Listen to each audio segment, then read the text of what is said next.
I think we're live. And we'll do a little Beach Boys in a bit, but that requires a little more study. Really good at the sort of like the doo-wop chord substitutions that were all the rage at the time. Does a really good job sort of taking the same exact progression and then just changing it up to color it up. It's really cool. We'll go over it and we will look at Surfer Girl. Little surfer, little... All right, so are we going here? They're saying I'm going. What do we got? We got Frank C. We got Trolls. We got Matt. We got Scott. Yeti Matzi. Chris. Pete.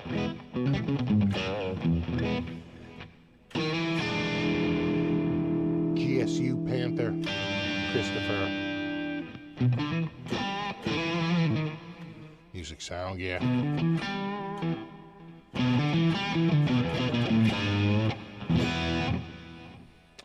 Got Mark. Yeah, happy Father's Day to everyone who's a dad out there. I got Eric. Speaker, what's up, dude? Jay Shaft. Yes, the pa. He's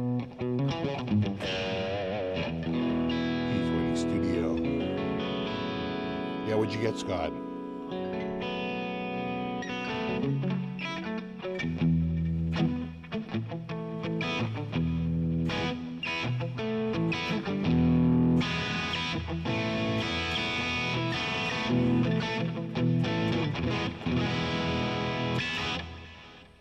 Oh God, YouTube always with the ads. What's up, Martian Murray? Ken Solo.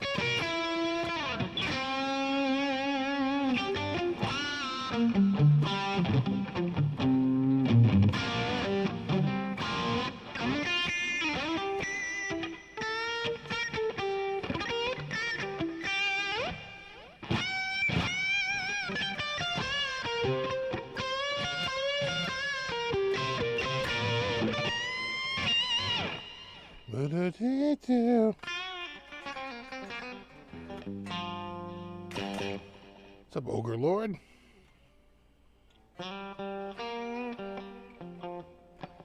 What a busy week. I literally have 2 pages of notes here. So much happened this week. There's like a lot. There's like a lot going on. Let's see if we can get through it in 2 hours.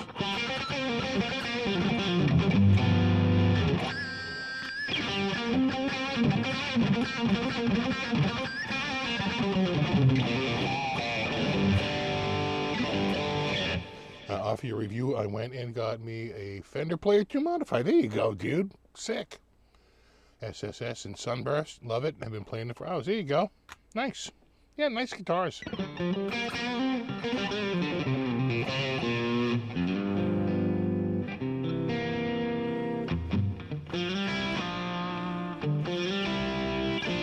Got back from Guitar Center, that pesky high E string. You tried scrubbing it out. Repaired the guitar and back in service. Nice.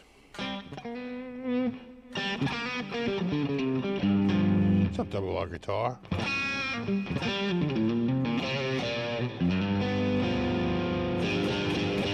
What's up, Tony? Yeah, new Helix. Oh, I can't wait to get into that. I have some thoughts I have, I have thoughts. I'll, well, it's a big monkey on an organ grinder up there, but you get it. It's working. What's up, Strat CPO? Is it a G and L?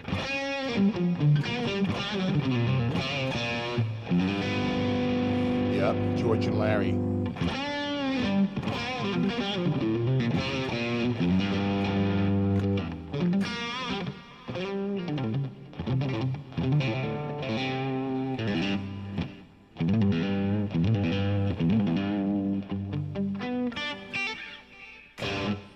Haven't played guitar all day. It's been busy with non-guitar stuff. Yeah, it is a nice guitar. Let's go to Flame Cam. Oh, I'm off kilter. My kilter's off. That's nice. I mean, it's a veneer. Don't kid yourself. I think they're like $350.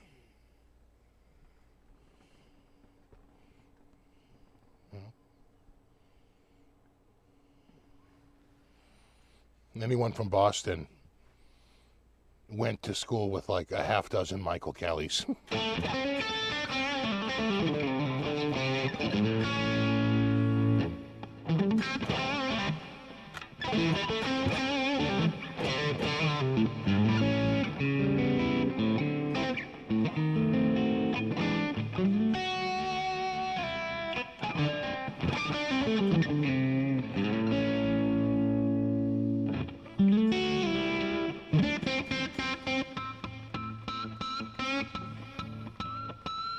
It's all finger work.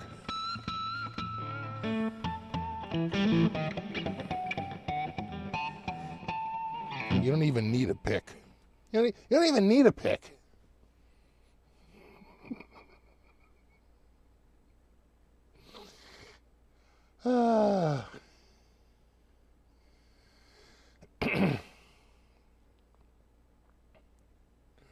Cool thing about veneers, they can be real pretty and cover a lot of guitars without much material. Yeah. There's some great videos out there of if you ever have seen the shaving process.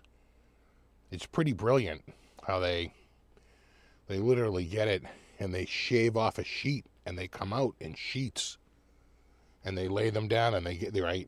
And I think there's a method for keeping them nice and keeping them from cracking. I'm sure there's a lot of moisture involved, but it's pretty cool. I had never seen that. I finally saw like the actual making of the veneer, and it's what you would think. They're literally spinning a log and shaving off of it, or sometimes they they'll do it because they're getting not really. They usually spin it to get a big sheet. Oh man, that's good. That's good coffee right there. That's a recent brew. We ran out earlier today because we had it left over from yesterday. You know, pound full of Oz, VMC, HSS, and Reaver, $5.25. Oh, that's really good. A great price. Went to school in Masters and Michael Kelly in school for sure. Absolutely. In Boston? Yeah.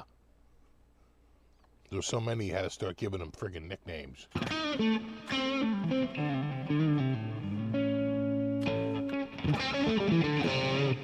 Can't really hear it. There's the two pickups. And here they are in series. Ah, shit.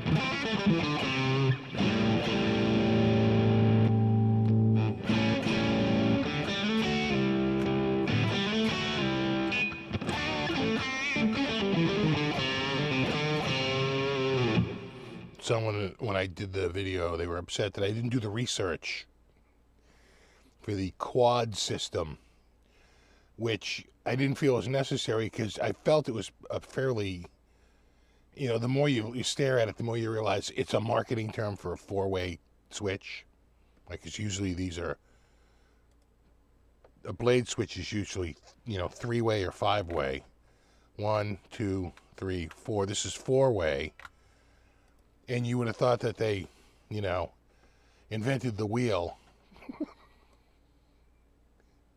Mind-blowing new tech. You couldn't have come up with a fifth alternative and just made it a 5-way? I mean, seriously. But anyway, the 4-way was their, like, quad technology. It's like, sure. Because quad is Spanish for 4. Sure.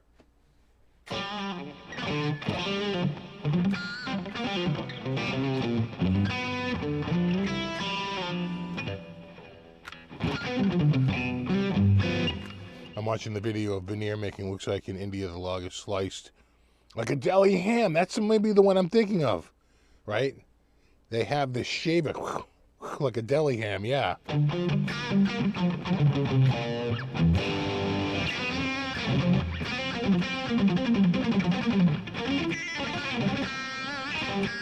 It's one more, isn't it?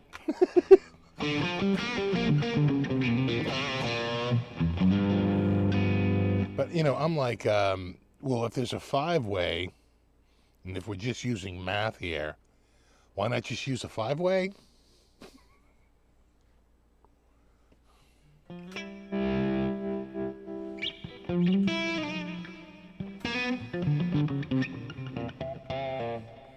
It was either a Kelly, an O'Brien, or a Flanagan. Well, O'Brien, sure, but you're forgetting Fitzgerald. A lot of Fitzies. Fitzy! OB! And you'd never call someone last name Kelly, because that's his name. Be more like Lumpy. Dodo. Come up with a name.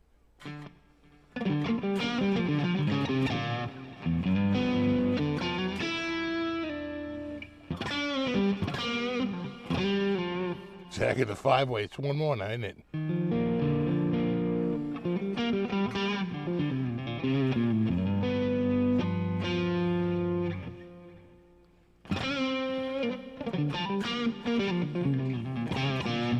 So yeah, it was a total bummer about Sly Stone. You know, he really was so many killer tunes. Such a variety of sound, too. Really was an ensemble. That was the whole thing about that. And if you've ever seen a band cover, you know, a Sly and the Family Stone tune, a lot of them are, I've seen people cover, what's that, Hot Fun in the Summertime? And man, it's got some changes. You know, it's not the, you know, it's quite the tune. So, I never got to see Sly. I don't think he was really touring much. You know, he'd really. It feels like he was plagued with mental illness, which he tried to medicate with street drugs, and it didn't really work, as would be the case. But yeah, he came out with some, you know, some great, just so cool. And the funk, man, he just brought the funk, just so good.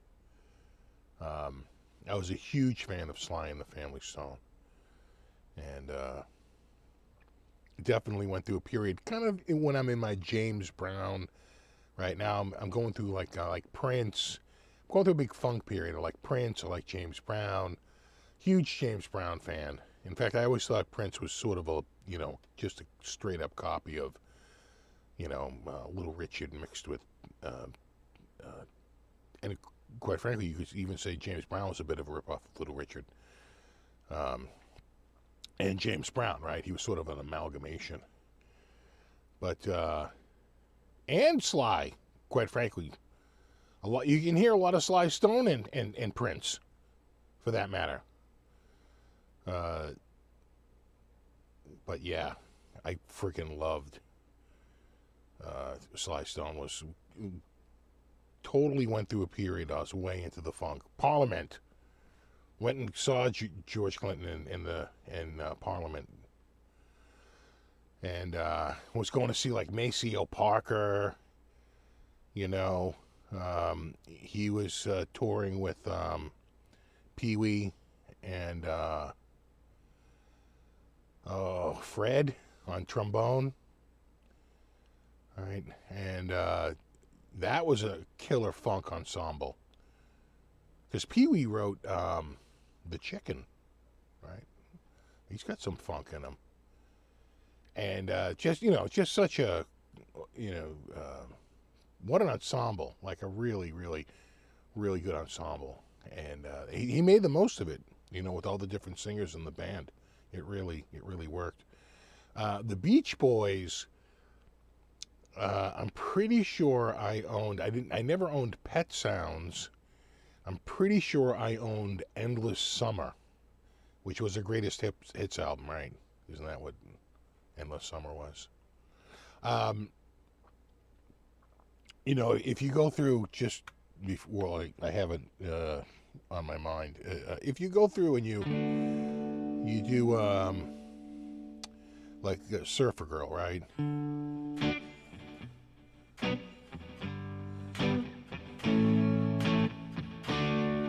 That is, I think, at last count, 100 trillion songs have been written with that.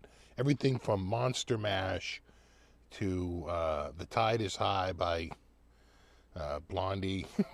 I mean, the list of songs, that chord progression is like immeasurable, right? It baffles scientists. Which is a 1, 6, 4, 5, 1. So it's like D major, the B minor, the G major, the A major, and then back to D again. And we've come full circle. We're right back, and everybody's happy. The second time around when he does Surfer Girl, instead of coming back to that major chord, he comes back to a major 7 chord, and then he moves that to a dominant 7, which implies the 1 of G. This is kind of this, because he's getting to that G at the same time, but he's substituting that dominant 7 for that minor chord. And then to get back to the D again, he brings this to a minor, a major 4 to a minor 4. That's pretty much Creep by Radiohead. And then back to 1 again. And so when you go,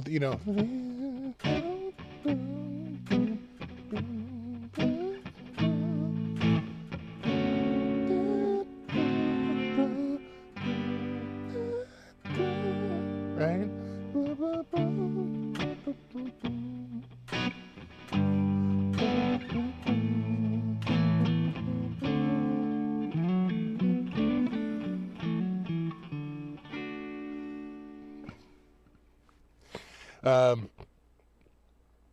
That's straight doo-wop. I mean, that's straight up. But what he did was the harmonies, right? The crazy friggin' all those harmonies. And he would sing it in tune, unlike myself. It's way out of my range. It's not. My range is like 3 notes. So it's a lot of notes outside of my range. So anyway, just a little primer on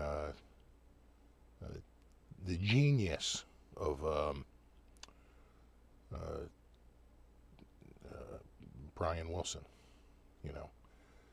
because he knew enough to switch that up, like almost kind of being a producer, right? To know that, well, you can't just do it again.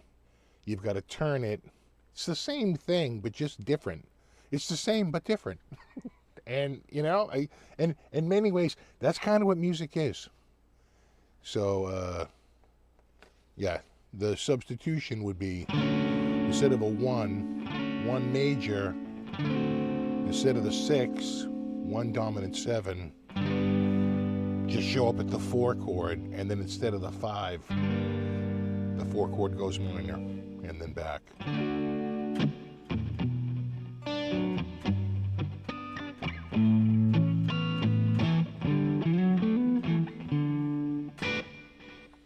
So anyway, just great stuff. And, you know, there's so much more that goes on. But, you know, the Beach Boys songs were complicated. You don't see a ton of Beach Boys covers out there, really. Because their stuff was a little tricky. You know, it had quite the... There's a lot going on. And the harmonies. The harmonies pretty much put it out of reach for, like, 99% of bands out there. You know, very few bands are going to be able to come out and actually do those type of harmonies. So, yeah, you know, I always felt like the Beach Boys were, and they kind of were, sort of the warm-up for the Beatles, right? Out come the Beach Boys, and it's kind of a leftover of the 50s, right? Crooner, right? Sort of 50s, like I was just playing there. Like that sort of just straight-up doo-wop stuff. And but they take it to another level, give it a fresher sound, and then out come the Beatles, and just the world was never the same. I swear, Steve, if you mentioned Mixolydian, I was told there would be no math tonight. It's exactly the same, but totally different. I could work in the marketing department.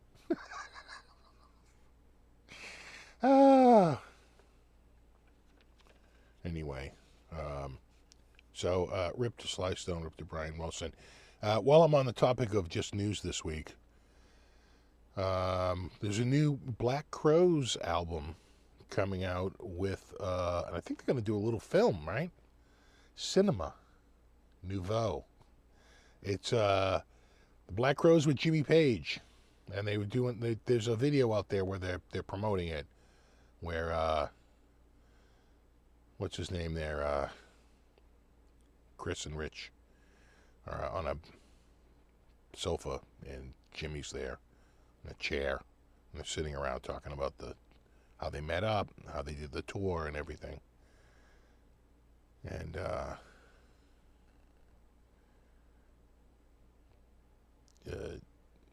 I think the movie comes out first, and then the album. I would think so. You know what else I caught this week was the Zepp. Did I mention that last week, or did I see it this week? I caught the Zepp. You're becoming Led Zeppelin, which seems to be completely centered around an audio interview that they found. They literally made a movie around it because it had Bonham, and it really only covers what he talked about in the interview, which was the start of the band and up to the second album. But it's pretty good. They had some decent footage. One thing that I thought was a little critical, it felt a little filler because they were doing like full-length versions of tunes, including like some live stuff that was pretty long, very long, in fact. I mean, it's cool and all, but, you know, it's a movie. Editing. Yeah, I'm pretty sure that's where I saw it. I'm pretty sure I saw it on Netflix. And, but it was cool. It was cool to see that. So I had just seen that. And then the Black Crowes are coming out with the Jimmy Page, and they do a lot of Zepp. And of course you can hear, and Page talks about it, I think there's like 3 guitar players in the band, right? Because the Black Crowes already had 2. Now you're adding Jimmy Page. So now you have 3 guitar players. Plus this keyboards, bass, singer. It's a much bigger band than he had when he was in Zeppelin. And he was sort of like loving the fullness of it all. And how all the parts could be played live. They could like do this stuff now. Which kind of makes sense. So it seems like it's going to be pretty cool. So we have Black Crowes and Page. The other thing I caught this week, I don't know if you have heard of it, but there's a band called Castle Rat. Castle Rat. And they have a new song out this week called Wizard. It's a goddamn masterpiece, okay? I'm just going to come out and say it right now. Castle Rat, Wizard. It looks like it's filmed by, I'm going to say, like an Italian cinema, studio in the early 70s. Maybe, but she looks a little bit more 80s. She definitely has an 80s. You wouldn't know she was contemporary if she didn't have the giant tattoos, which is, no one had that back then. That's sort of that's a 2025 thing. And, but they pretty much sound like Black Sabbath. The tune doesn't suck, and the video is just, 10 out of 10. It is. It truly is a masterpiece. And then my last little bit of news this week. I don't know if you follow Bruce Kulick, but he had never got his wisdom teeth out. One of the wisdom teeth had broke apart under his gum, got all infected. Then they're in there getting to get the extract the tooth, and they're like, you have a mass under your tongue. Should we, I think, at least take a biopsy of that? They wound up removing it.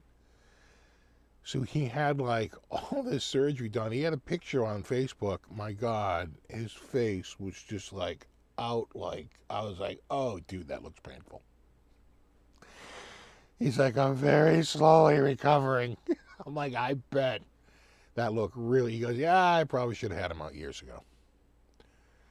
And he goes, I sort of paid the price now because it got infected, and so they had to do all this extra work to sort of clean up what should have been done probably 20 years ago or longer. And you also got that Black Sabbath vibe from Wizard. Is it me? Is it me or is it total Black Sabbath? My God. You could hear Ozzy. You could hear Ozzy singing that, right? You just added the Castle Rat Wizard signal to Apple Music. Yeah. Listen, the music is only half of the experience. You kind of have to see the video. I'm just saying. People are talking. Yeah, Castle Rat. So, what else? I think that is about it for the news, except for gear, of course. I have an extensive sheet on gear.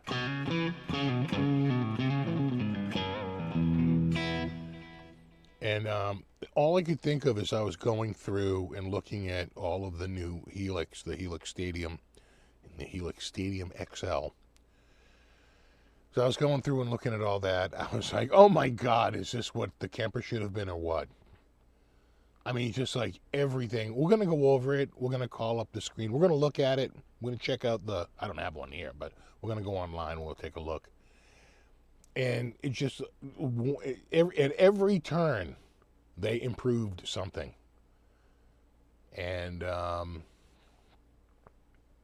I think the Kemper people are sort of looking over and saying, damn, why can't we get upgrades like that?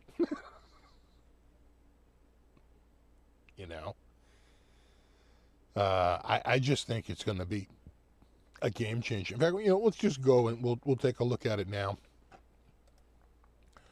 Well, I brought it up here. Hold on. So apparently line 6 isn't going away. The Helix will still continue. It's just that this new system, which is unlikely to come to the old system, I'm not saying it's impossible, but I suspect it's taking advantage of new DSP power, right? So they can pull it off. Hold on. Here we go. Oh, it's an experience.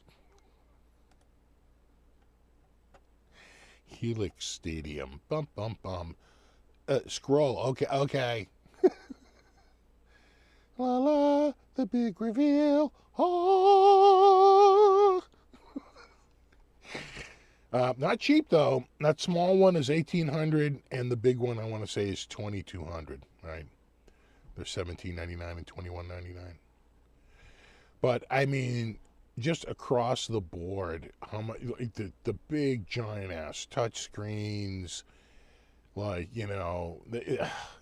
so much. They got this and they got that, and they got that other thing. It's amazing. So, of course, they come up with a new amp modeling methodology. They're a new Agora. They were smart to market it. It's like, even if you improve it, then you should market it. Come up with some new friggin' term. The new Kemper seems like, well, it's more of the same, but it should be a little faster. They were literally touting how the new Kemper starts in only 20 seconds. And I'm like, that's not that fast. I have laptops that start in like 10 seconds. 8-inch high-res touchscreen. It looks amazing. Leverage and the showcase. So they don't really get into this, but when I went to go see a buddy of mine is playing with. He's not with them. He's with Faster Pussycat now, but at the time he was playing with Operation Mindcrime, right, which is Jeff Tate's version of that band. I can only think of Operation Mindcrime now. But he does Silent Lucidity and all that stuff. And anyway, they were fully automated. They were going to they had automation going on, and his patches were automatically changing. He wasn't stepping on stomps. They were just changing as they went through it. And Queensryche, thank you. Queensryche, yeah. And so that showcase automation is really cool, because now you can tie in with like industry standard like lighting systems and have it just work. And just no, it's pretty sweet. So they have a new processor, leveraging the new DSP, a new modeling system, right? I mean, even if it isn't the huge thing, at least they have something they can say. Well, we'll check it out when it actually comes out, but at least they're marketing it. It's like, hey, listen, we bumped up everything. We have a whole new, algorithm. We have all new modeling technology, and, we're coming here to, kick ass. New digital I/O, and it does have a shit ton of I/O. If you look at that, the I/O on them is just insane. New modeling, new morphs between ultra authentic and then an idealized, which is kind of a very weird space to be in. But okay, like that's what they chose to morph between. But they basically say that there's one way to make it very authentic, but sometimes authentic doesn't sound that great. Then you can switch it up to idealized. This is what the amp would sound like if it was maybe better. Right? This amp was good, but it had like a terrible bass response, and maybe we can idealize that by giving it a little bit more bass, right? But some would say, but then you're taking away the personality of the amp, of the preamp. Proxy amp cab effects. Cloud-based cloning engine, so of course they're going to be doing profiling, and cloning. Preset compatibility with the old, so you can go back with your old Helix and HX products. That's pretty awesome. High resolution touchscreen, high contrast OLED scribble scripts on the XL only. Yeah, but who's not getting the XL? Plus you get the built-in expression pedal. Though some people do like the separate expression pedal. I could see them not getting the XL because of that, but come on, you go on XL. Focus view with contextual parameter control, which I think is, if you look at the videos, like when you start to mess with parameters, it focuses to those parameters. It has some preset audio audition clip so you can hear it, and right, without you having to play through it. It can give you an idea of what it sounds like. Tone X has that. A lot of synthesizers have that. In fact, a lot of synthesizers. My Yamaha Modi X has that. Every single patch has an audition where someone plays a little something to show you what the patch can sound like. And every patch has a different audition. It's actually pretty crazy how much time they spent on that. Showcase automation, a playback engine, highly precise expression pedal, blah, blah, blah, Wi-Fi, Bluetooth. And you can update over Wi-Fi, which is friggin' sick. Finally, no downloading the install, connecting it through drivers to try to get it to work. Now hold down the power button, hold down like these two buttons while you're powering it on to enter USB mode. Oh, what a pain in the ass. Now I believe they can just right over Wi-Fi update the firmware, that is freaking awesome. Blah, blah, blah. Videos. Pictures. Nice. Yeah, look at that I/O. And that's the small one. I think there's only a little bit more I/O on the big one. So the small one has pretty decent I/O. I think the big one adds maybe a second set of outputs. A little bit more. Look at that thing. Nice.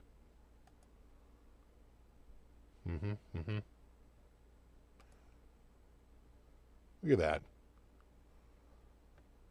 Sweet back, bro. Look at that. Nice stuff, man. Expression pedal. So one thing they don't mention here, they're going to mention it ever? They're not going to mention it. So one thing I saw that I thought was pretty sick, and I think I'm understanding this correctly, but I might not be. If I'm not understanding this right, then correct me in the chat. But as I understand it, I don't know if both can do it or just the XL, but you can load in an audio file. It will break the audio file into the stems. So you can just turn down the guitar part you don't want to hear, so you can jam along with it. It's like the ultimate, vocal remover, guitar remover, riff puller. You can literally solo just the part you're trying to get. So am I wrong on that?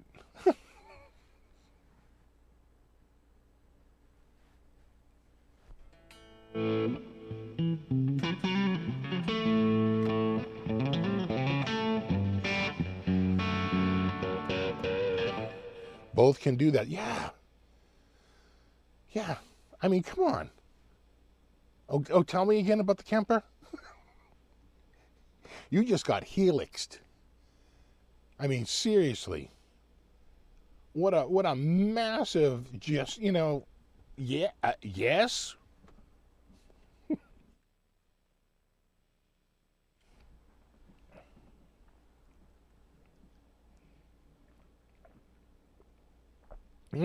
That is nice.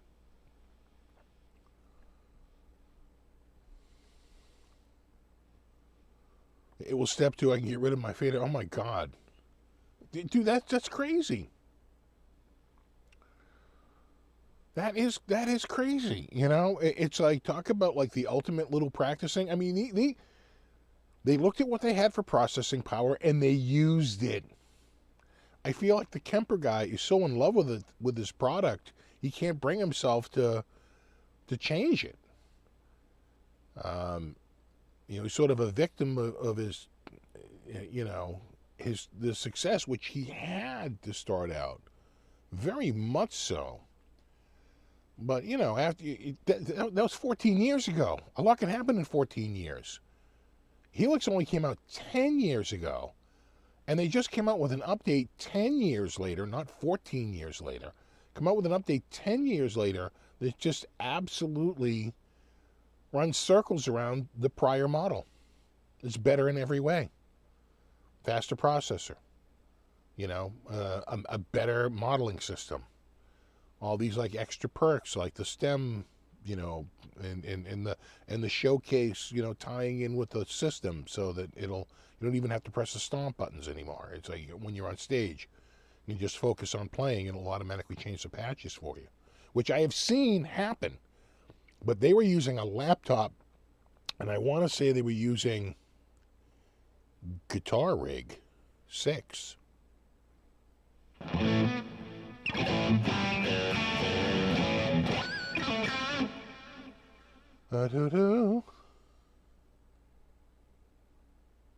STEM technology was created by Peter Jackson and his team for the Get Back to documentary. Now it's everywhere. Wow, I did not know that. You know?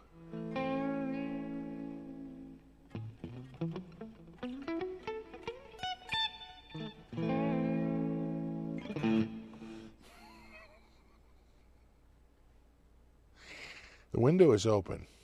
She's like, yeah. I'm defrosting the fridge down here. My God, the thing is just absolutely... The freezer is just like a giant block of ice.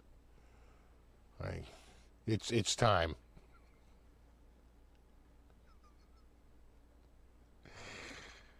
She's like, yeah. Oh, that's right, Terry. An independent GPU. So the GPU that runs the screen doesn't take away from the CPU processing. So when when you're making changes on the screen, you're not stealing CPU cycles as a process, you know. I forgot about that. An independent GPU. It's nice.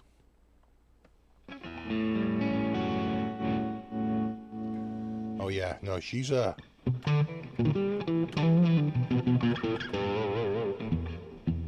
Of course, she's laying on her side, so she looks extra chonky, but she's the chonkiest of all our cats. It's not even close.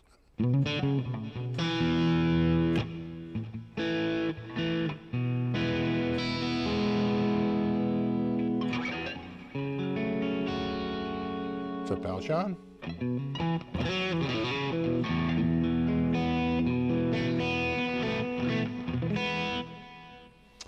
Do you think the Line 6 Stadium technology will come to a cheaper downsized version like Line 6 did with the Podgo? I think so. And the Helix Stomp, I think, was the other one. The Helix Stomp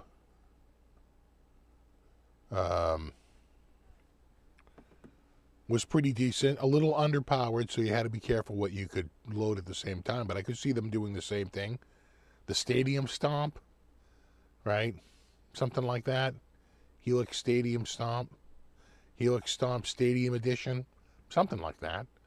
I think they will. If they can pull it off.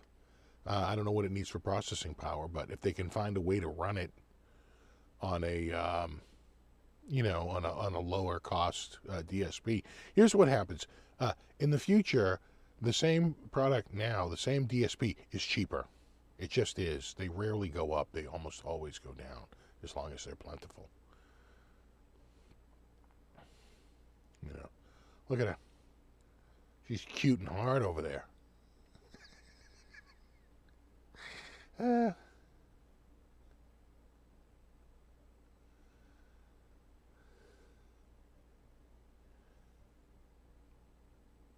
Chunky, but still, flexible. God, she runs around. She runs around a lot, but for some reason, unlike all the other cats, she is the chunkiest. But the last time we brought her, he said we don't have to worry about putting her on a diet just yet.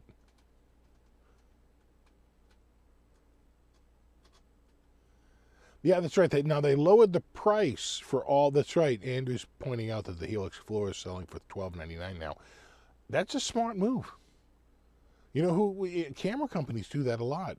You know, Apple's done that. They would say, well, you know what? We're not getting rid of the old phone, but we're dropping the price by, $300.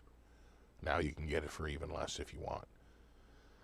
So, that's a smart idea to just don't deprecate the Helix, just lower the price, and you could probably eke a few more years out of it. Just 10 years. You're talking like that's home gaming console territory.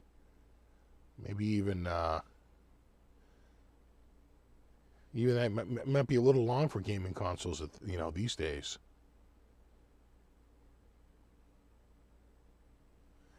Fixing milk casts do tend to be heavy. It could be.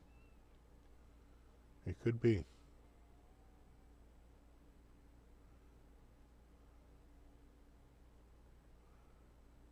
Good morning. Good morning, Sydney. For the price I love my Pod Express too. I'll bet it will probably take a while.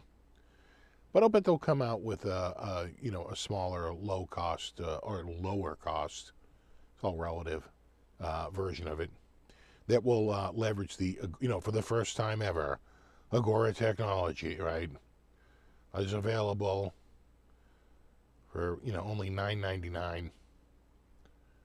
You're like, but the Stomp was $5.99. They're like, well,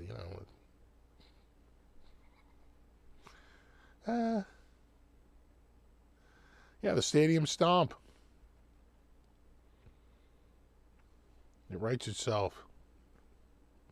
You lower prices to yeah, as well to clear out old stock. Yeah, especially exactly. Especially if they're already made, then you're definitely clearing them out, without a doubt.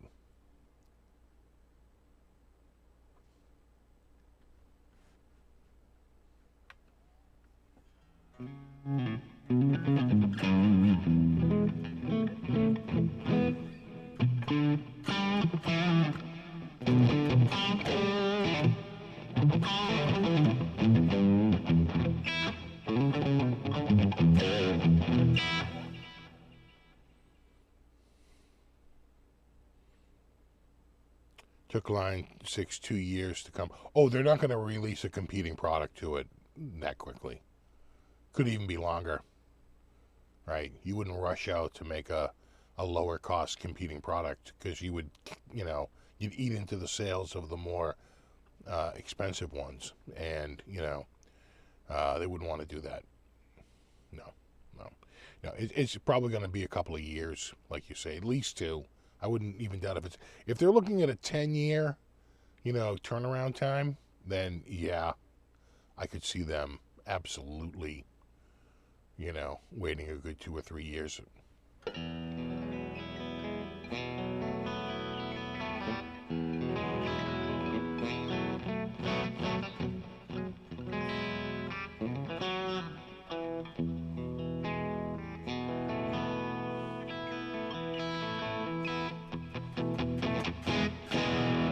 So we got some new guitars out this week.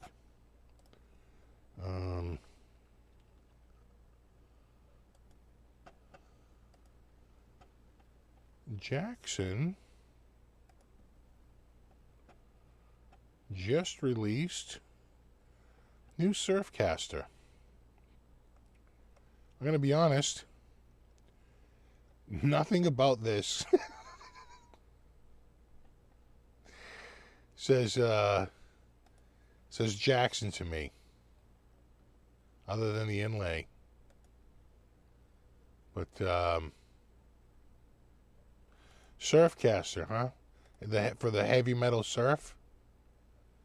Look at this thing, 7 strings too. That's like too many. Yeah. I don't know. I was never really an offset guy.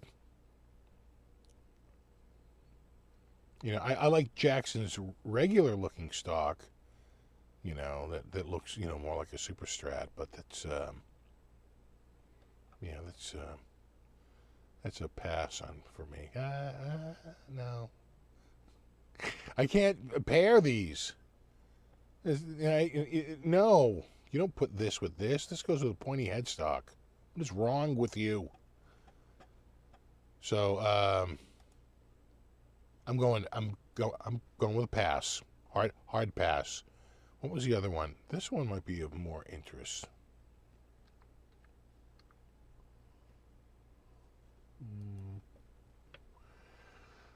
Yeah, right there. And, oh, Christ.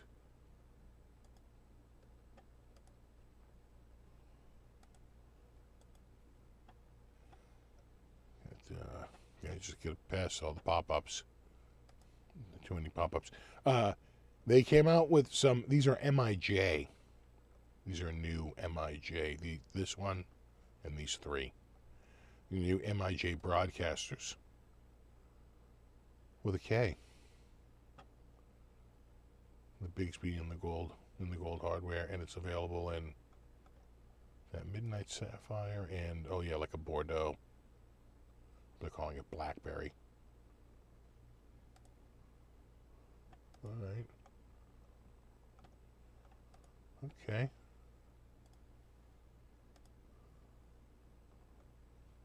Alright.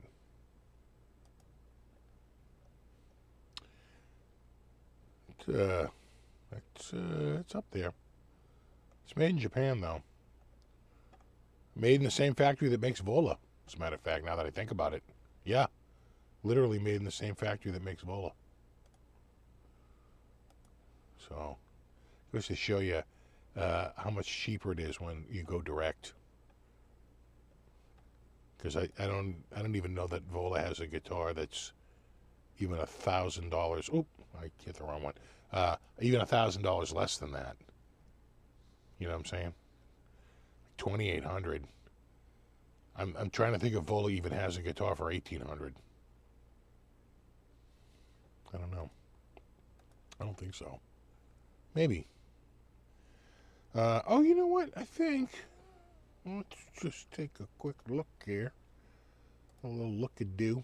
I could have sworn I got an email because I'm on the email lists. That Gibson was coming out. These are high-end, though. Yeah, here they are. These are high-end. So, it's kind of straight out of the Fender book, quite frankly, where they're doing something over. So this is ebony over gold top, right? So there's gold in them there finishes, right? Little peek-a-doo at the gold. Fender kind of does the same thing, right? You can see the gold top underneath. Speaking of gold tops, if I can remember, we'll take a look at another gold top I was looking at, but I'm going to pass on it because I don't like the way they did it. I'll show you in a little bit. It's a bit of a story. We'll take a look. But yeah, these are all hand aged. Again, it's the blue over gold. Blue over gold? I think that's what it was. Oh, Christ. Yeah, blue over gold top. Yeah. Kind of like you see a Strat, right? Black over paisley. Someone got the paisley and was like, not crazy about it. Yeah, so again, Inverness green, Pelham blue. Sort of a little mix there. It's a nice looking guitar, though. I don't like that. All right, hold on. Let me see if I can find that other one there. Well, it might be easy to just click here.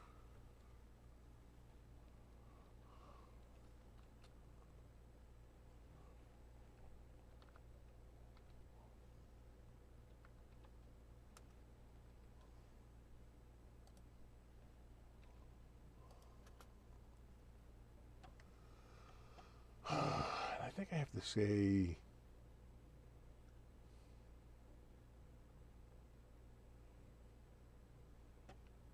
used. There it is. I found it. Oh, Christ. The never-ending pop-ups. You want to talk with a rep right now? You mean a chat bot? No, I don't want to talk to your friggin' AI chat bot. This came up 2007. And, the old headstock and the old logo, right? But as you can see, that appears to be hand relics by somebody. It's too uneven. Right? It's very, very uneven relicking. And if you see any real relic, you see how chaotic that is? When you generally see the real relicking, the lines are almost always horizontal. They go across. But this wasn't done. The way to really do it would be you warm the body up a little bit, and then you put the body or the whole guitar in like a freezer, where the whole thing just gets cold, and you just let it sit in there and chill out, and it will crack, and they will crack horizontally.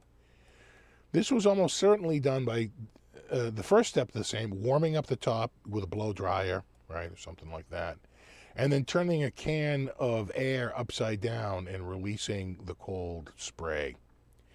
That generally doesn't work quite as consistently, and I think you can see it here.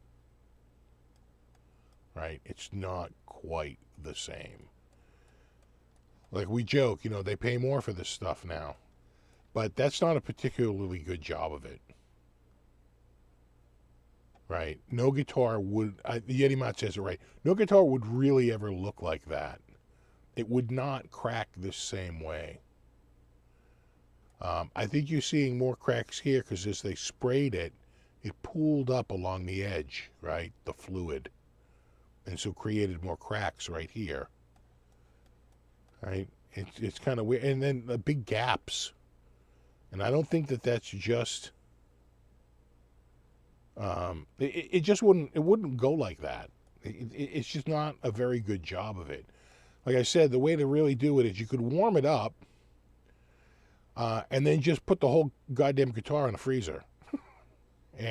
Or it's certainly just open a freezer and put it so that the headstock is sticking out, and put it, sit it in there so that like it's partially submerged in a freezer, and it would crack way, way more evenly than what this is. That's definitely, I think, frigid fluid and not frigid air. And so, kind of a bummer.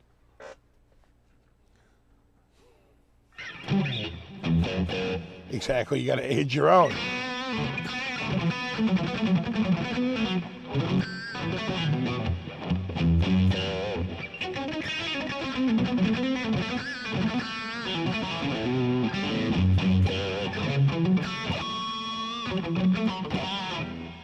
Yeah, this fake relic, it's stolen valor.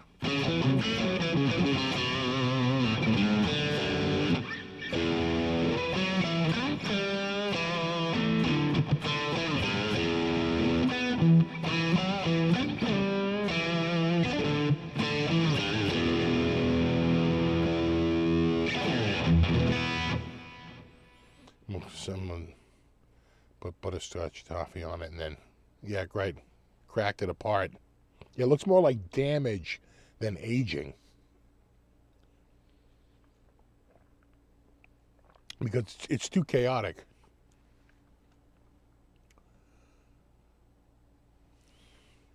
I got, you guys see I got the hockey game taping on the DVR. But man, crazy. And now it's both the basketball and hockey are best of 3, right? Both series are tied 2-2. No? Am I wrong on that? They're both suddenly a best of 3?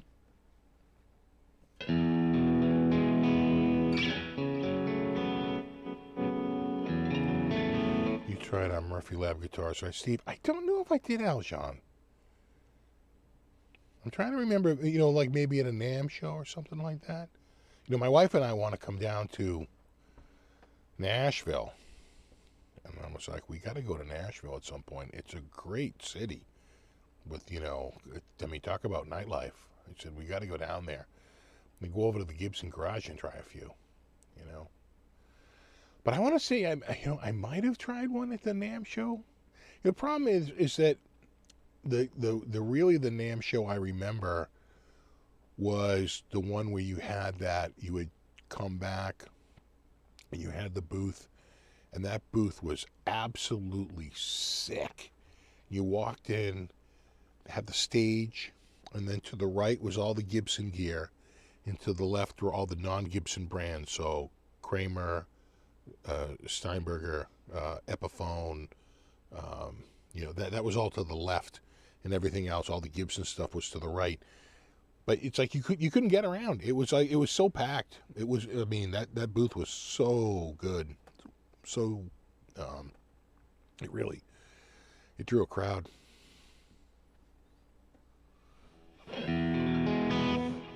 Murphy Lab's next level, I'm sure.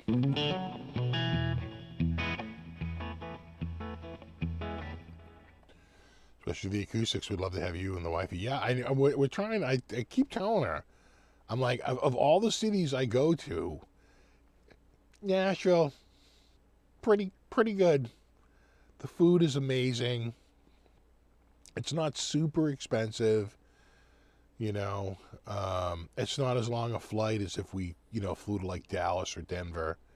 Said, if you want to go to a nice, place that has some decent nightlife, Nashville.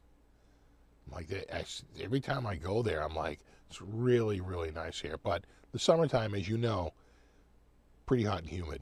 So I think if we were going to go, we'd probably try to do it when, like in the fall or in the spring, when it's nice, but not like oppressive yet.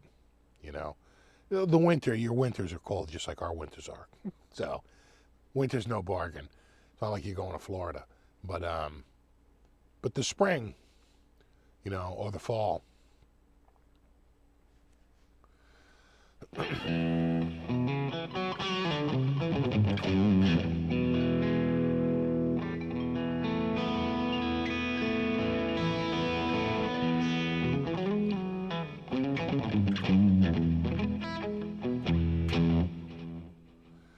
just said that in a comment on the Cub Cam, and I won't. Yeah, I tell you, it's been crazy. Now it's a best of 3, I think, for both basketball and hockey, right? Yeah. So we'll see how it goes. But yeah, crazy game.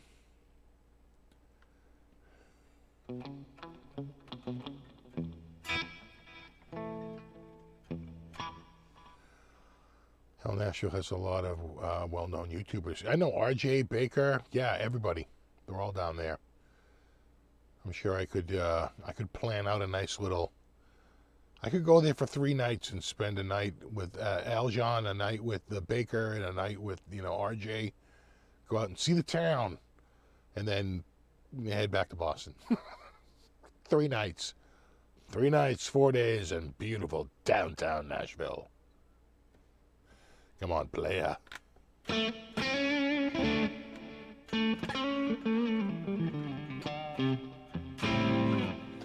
Some of the hardest rain I've ever seen was in Nashville. I was leaving the NAMM show, and I had a driver pick me up at the show and drive me to my hotel. And I said, you know what, I might just go to the airport. He goes, well, if you're going to the airport, I can take you there right now. He goes, we'll just add on to this fare. He goes, we'll just do it from here to the airport.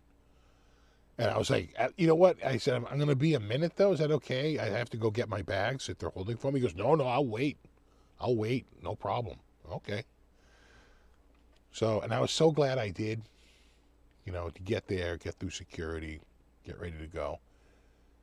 So I get to my gate really early, and I'm sitting by the window, and you couldn't ignore it. I'm looking at my phone. All of a sudden, it's just like a roar, and I look up, and it is like a goddamn whiteout of rain. You never saw anything like it in your life. I mean, we've had crazy rain around here, like literally destroyed buildings, but it was that kind of level, like 4 or 5 inches in like 5 minutes. Like just an absolute flood, like an insane amount of rain. like very, very quickly. And it delayed our flight a little bit. We were stuck on the tarmac for a little. They were waiting for the lightning to calm down. Pouring out there. Like, we finally took off. And off to the left, and I was on the left of the plane. Off to the left, in the distance, but not that far, a lot of lightning. A lot of lightning going on over there. But they must have had the flight path worked out.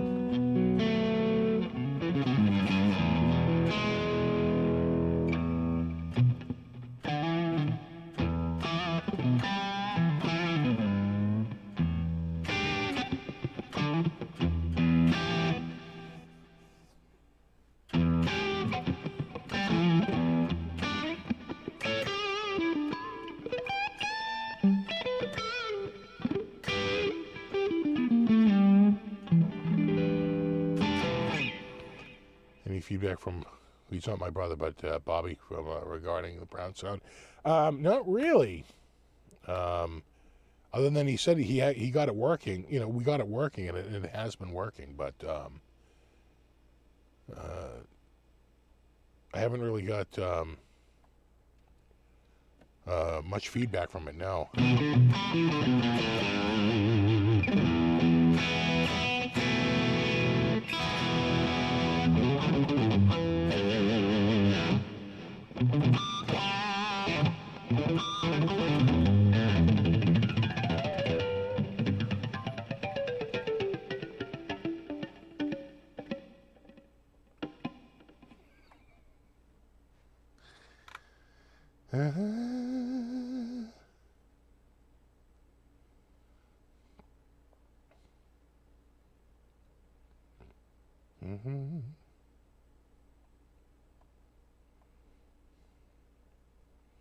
The great thing about Nashville is that you can stay in a pretty nice hotel and it's not super crazy. If you went into Boston and you wanted to stay in a nice hotel, you're probably paying between, I don't know, $550 and $650 a night.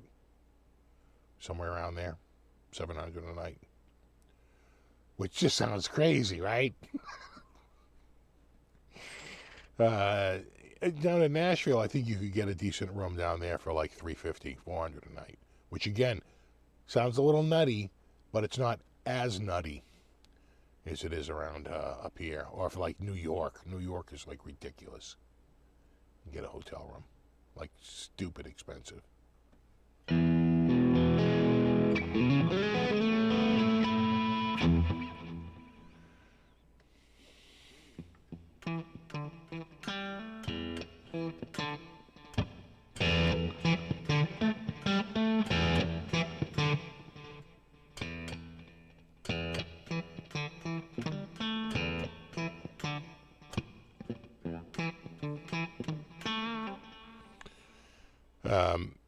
I tell you, probably the nicest hotel you can get, and I'm sure you can find hotels downtown that are, $250, $300 a night, but probably not much cheaper than that. It's pretty expensive.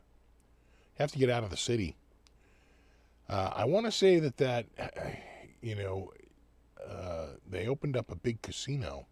I think it's Wynn Properties is the company that opened the casino. They finally opened a casino near the city. And I want to say that the cheapest room in there, I gotta think, is like $150 a night. The cheapest room. And it's a casino where the rooms are a bit subsidized. Probably the most expensive night in there, probably over $1,000.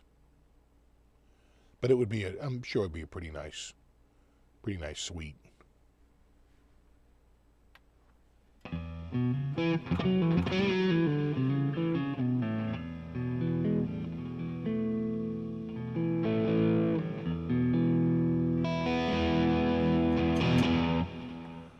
You don't have to get a room an hour away. You could get out of the city and get out and find a hotel. What I would recommend is you get out and you find a hotel on the train, right?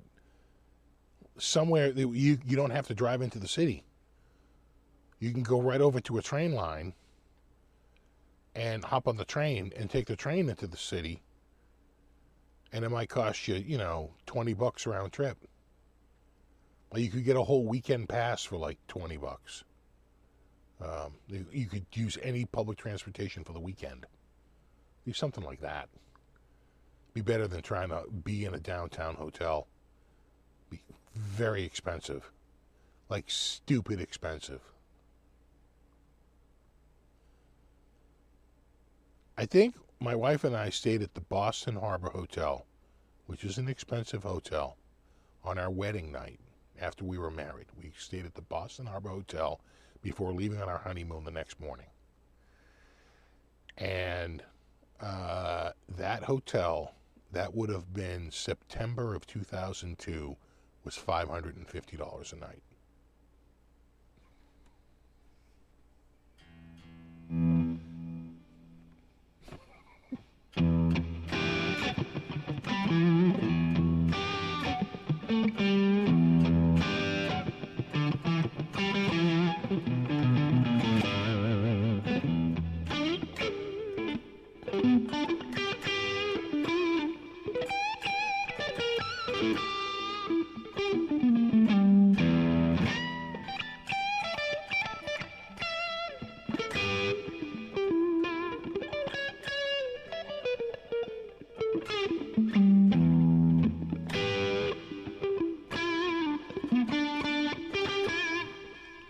But you could probably go out to, like, you know, Needham, Norwood, do they have a stop in Walpole?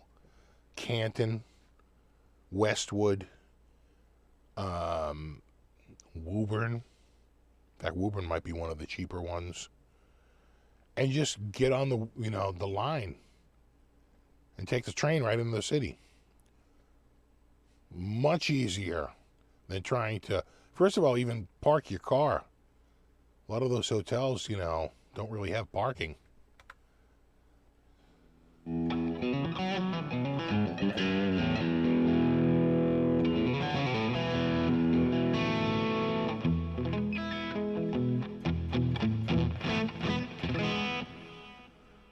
No, I didn't hear about this new Classic Vibes, where they had just recently announced.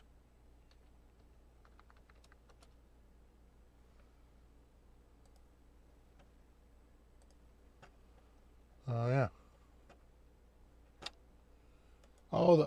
The pop-ups.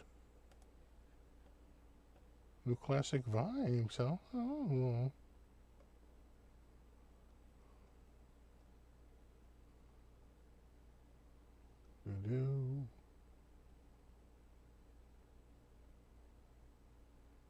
$5.99.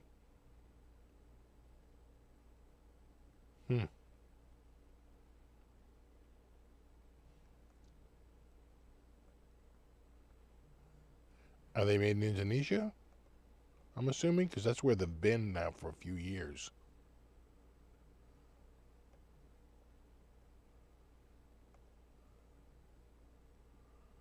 All right, so they're doing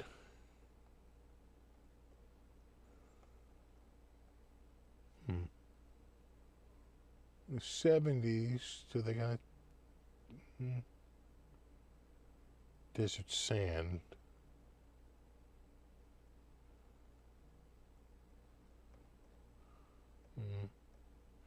Yeah, that must be the Tahitian coral.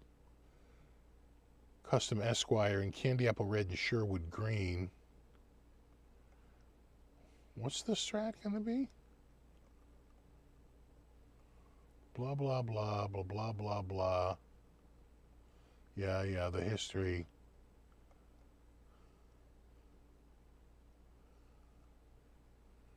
What I'd like to see is the colors. 70s. Hardtail, HSS. Interesting. Oh, that must be it. That must be the hardtail. Yeah. Hardtail HSS. Interesting.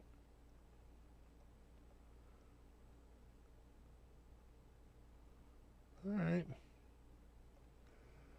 Don't really give you a lot of Strat colors, so it's like I'm waiting to see 60 Strat. Seeing Duosonic. Classic Vibe 5060s. They double down, blah, blah, blah.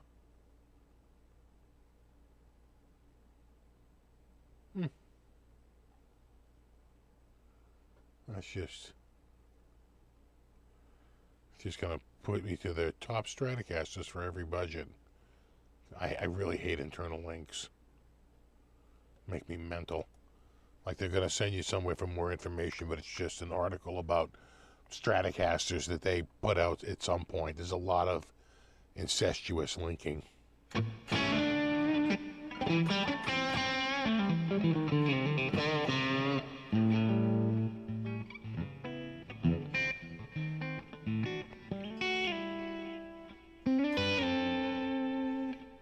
Thanks, Stacy Yates.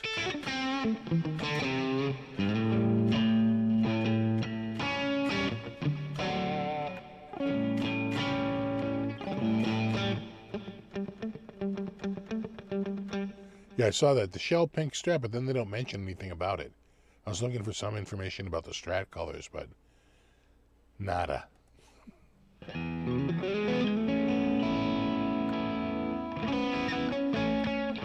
Ah. So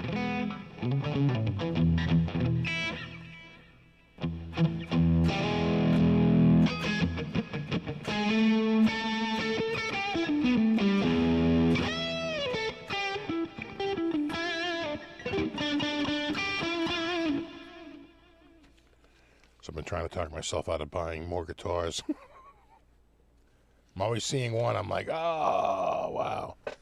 What kills me is when, you're thinking about getting a guitar, and then you're like, oh, and then you see, like, in other words, you've thought about this particular guitar.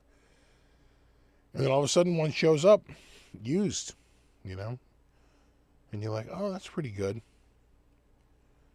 But, you got to talk myself out of it. So I have too many guitars. I don't need more. If anything, I need fewer.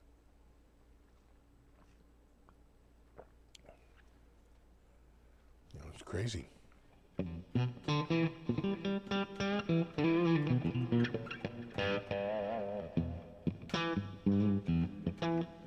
Steve just checking, never received a notification. Mine, I don't know why.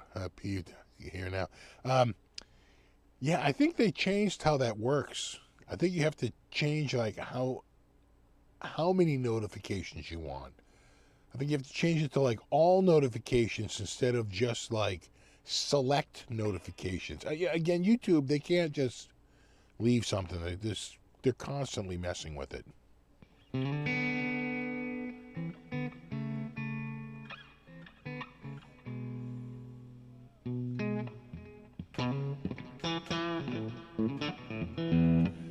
I like your black SG, Steve. I like it too. In fact, I was looking at another SG recently, and again, talked myself out of it because I was like, you don't need another SG.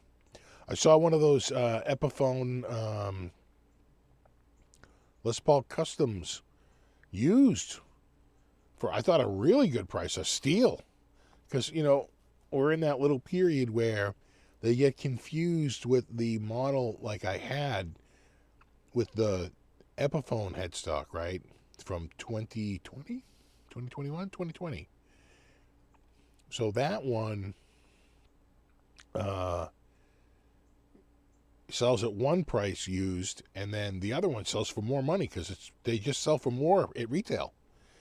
And it was more like that other one. And I was like, oh, that's a deal. Right? Little confusion. It's happening the opposite in PRS. I see a lot of S2s with that flat front that should be like literally $1,000 less. They're pricing them for $200 or $300 more than it sells for brand new at retail, because they're confusing the McCarty with the McCarty S2 or the Custom 24 with the Custom 24 S2. It's like, hey, dude, that's not a Custom 24. That's a Custom 24 S2. It's not a $2,400 guitar used. It's more like a $1,400 guitar used. But you're right. But you see that. So it depends on the guitar, but sometimes there's just confusion. Not on reverb. Those guys, please. They don't leave a nickel on the table, but I'm talking about on Guitar Center used. They do get a little screwed up there sometimes, and they just, they think it's one thing and it's not, and you can save money.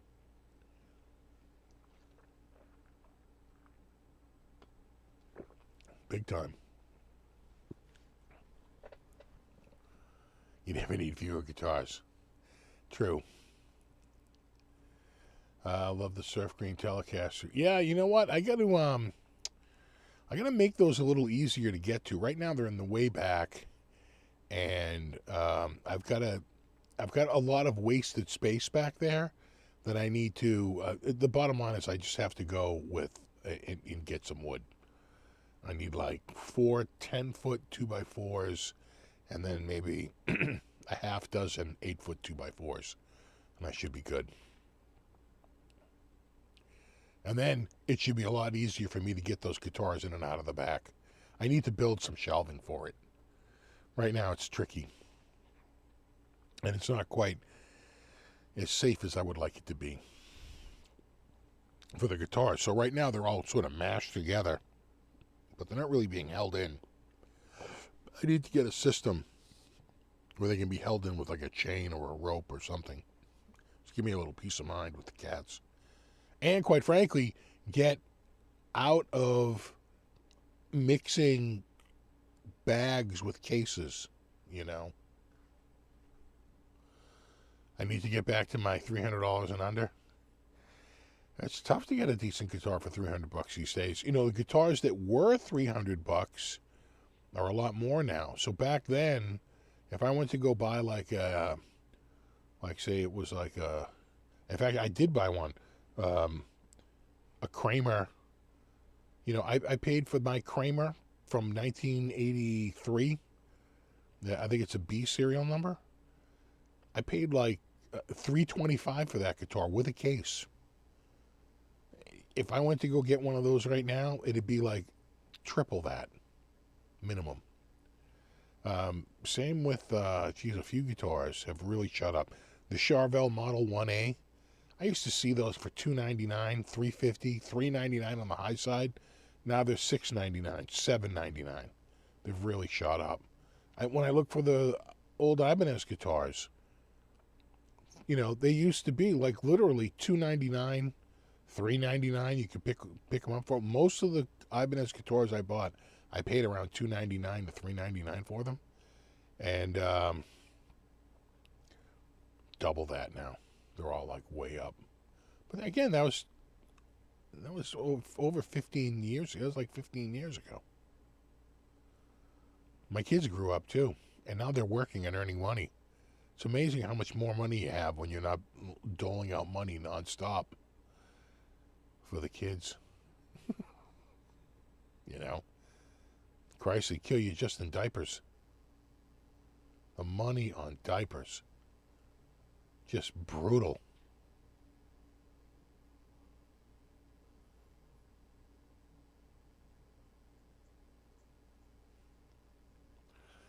Yeah, it's more like 500-ish now. It really is. It's hard. It's hard to get something decent around 300. Getting trickier and trickier.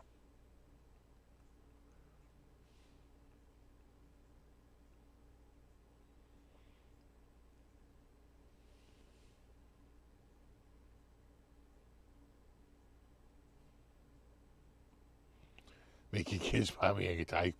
Geez, I could. They're both working. My daughter makes granola. Well, she's still in college, so she's not doing anything. And in fact, my son's working today. He's an EMT, but he doesn't do, they don't do, it's pretty rare, but they don't really do emergency calls.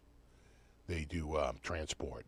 And so it's like picking people up who have to go. It seems like most of them are for like dialysis, or there's something they have to go in for, and they're at like a nursing home or something like that, and so they have they take them like it's transport. But he does great.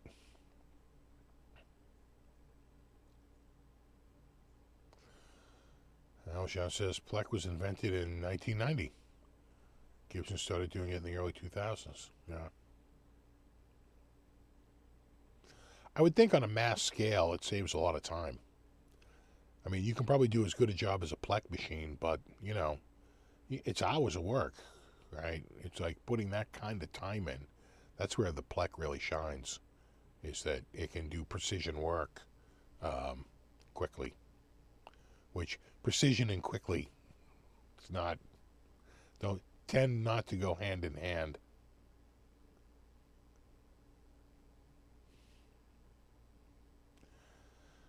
"96 degrees there, yeah. We were warm. We were in the 90s. We hit like 90 the other day, I thought. Close to it. Low 90s. And, but we're like in the high 50s today because we got to sea breeze and the water is just that, you know, it's cold. So we're getting, it's cold.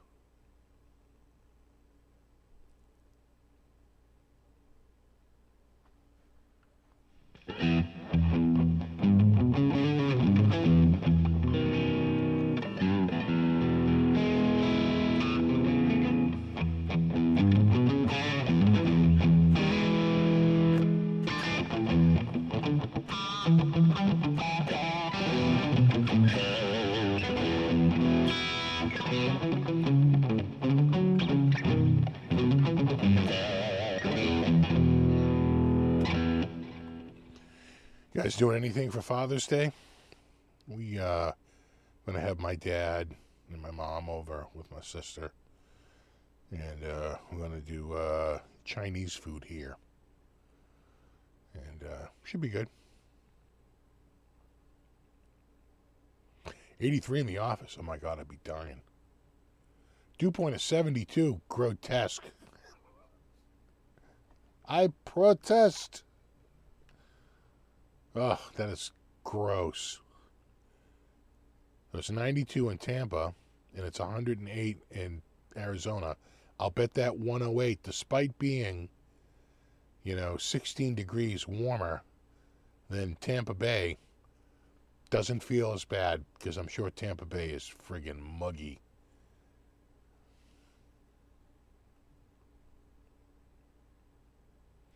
Steve just saw another Steve tonight, a certain Mr. Vi. It was awesome. Oh, nice. Nice. 83 in the office. A 31 dew point. That's 31 you can deal with. 31 is acceptable. We were so muggy the other day, and all of a sudden I said we had such wind coming out of the northwest. I mean, it was breezy, and it was warm. But I'm going, is it me or is it feeling drier? I checked, the dew point had fallen from like 65 to like 55. Not bad. Then it was 45. Then it was like 39. I'm like, oh my God, we don't get that. We don't get those kind of dew points around here. Not this late in the season.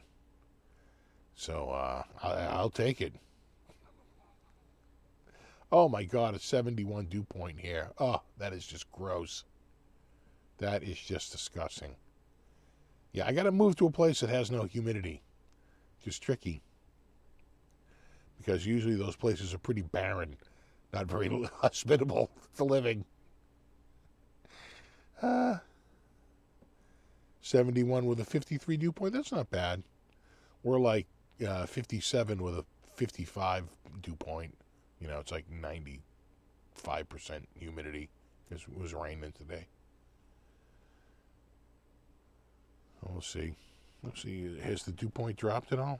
Usually after we get a little rain, it will drop. It depends if it's a warm front or a cold front. Normally it drops a little bit, but this time of year it could actually go up as it's a warm front moving through. You know, we usually see cold fronts. Oh no, dew point's down to 50. Dew point was like 57, 58 earlier today. So that's definitely dropped. Dew point's down to 50. I love it. Can always move to Arizona. Yeah.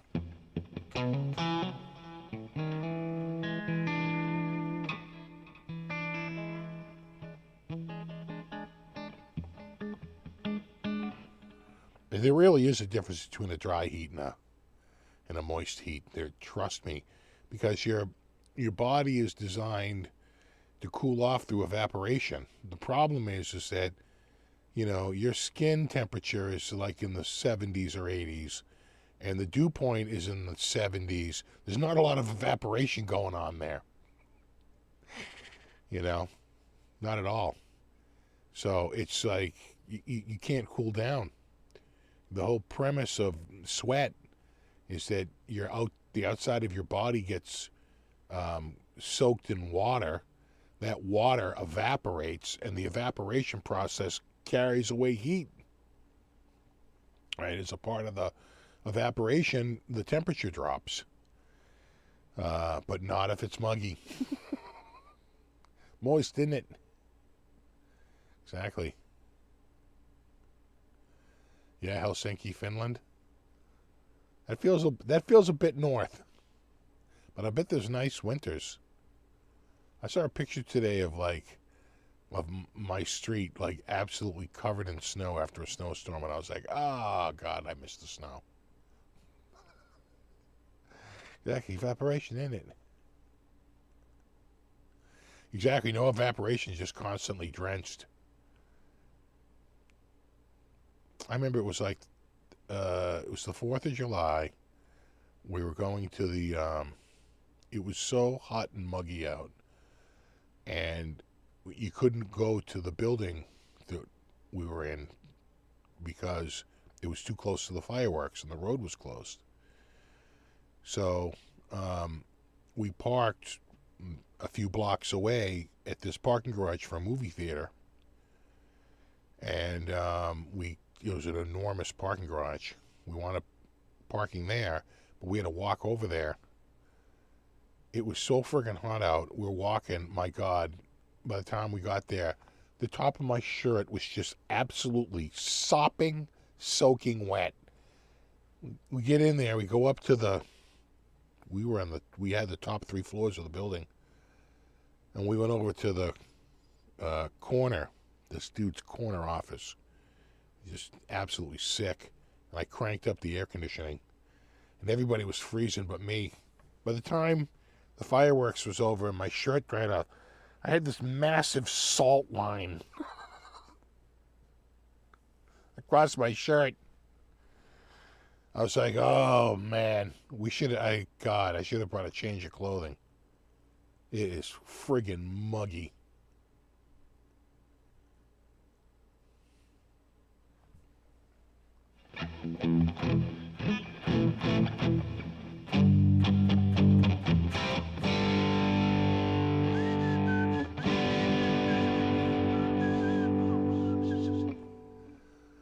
It does get muggy in August during monsoon season. Temps of 102 with dew points in the 70s. Oh, that's gross.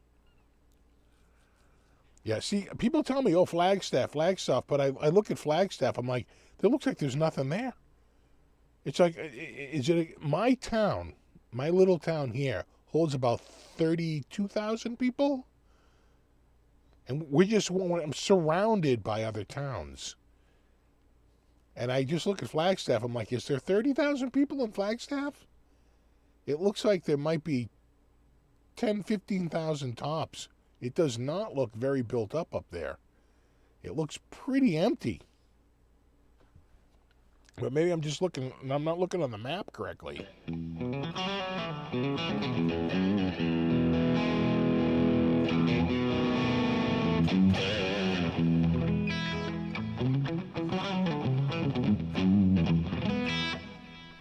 Exactly, how's Salt Lake? Could you use that to season your fries? Flagstaff indeed, if you like nature.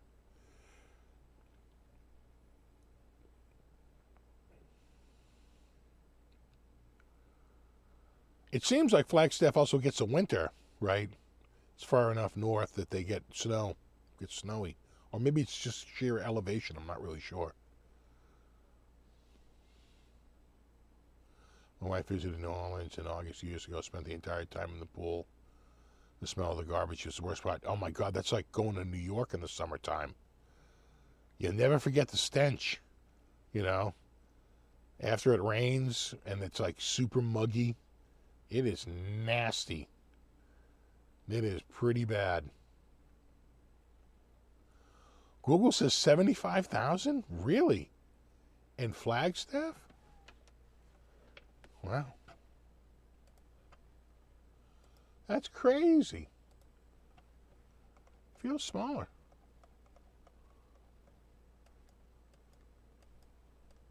We go up here. Phoenix. Yeah.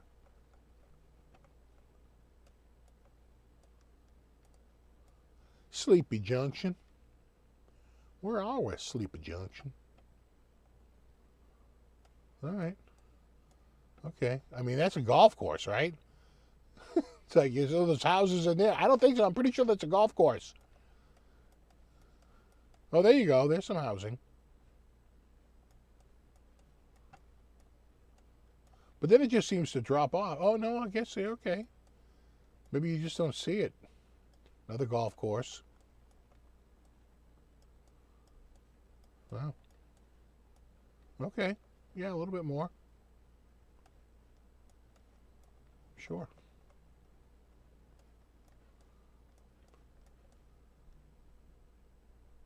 Up at the Acme Gutter Company. All right. A little bit up there. Flagstaff Mall. They have a mall. You got a Costco. You got a Guitar Center. You got a Costco. You got a Best Buy. Walmart. All right. A Cracker Barrel. That's something. Sam's Club. There you go. There you go. That's something. Absolutely.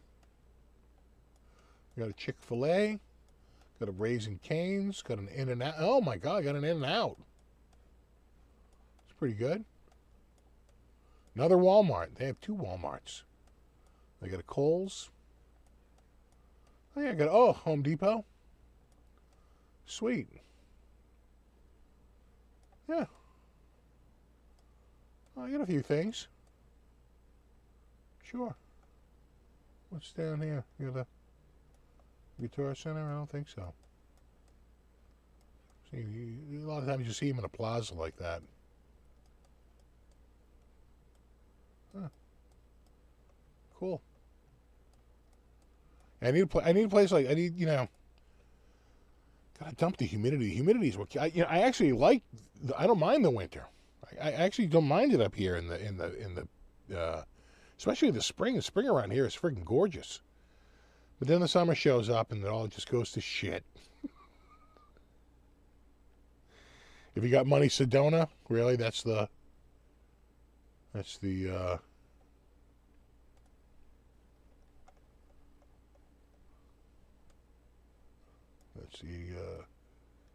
wealthy, one of the wealthy communities. Well, my wife was like, "Oh, I love." She goes, "I love Arizona." She goes, "When I was, at someplace, I think it might have been Forester. I think it was Forester." She's like, "Yeah, when I was at Forester, they sent me out to Scottsdale. It was beautiful." I'm like, "Well, Scottsdale's known to be pretty nice." Yeah, I think we're affording a place in Scottsdale.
There's only one way through town, and it's always packed during the day. Yeah, there's a few communities around here that are like that.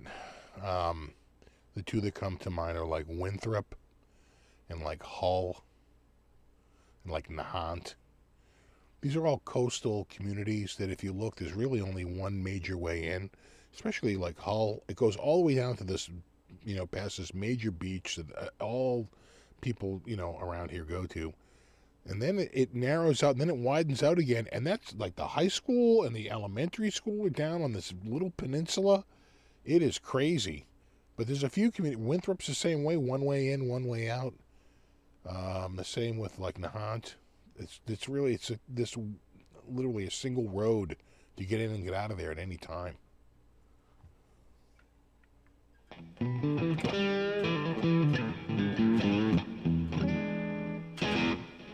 Scottsdale is really nice, but really expensive. Yeah, it's cool to hang out there since it's only 15-20 minutes away. But yes, it's big money. Yeah.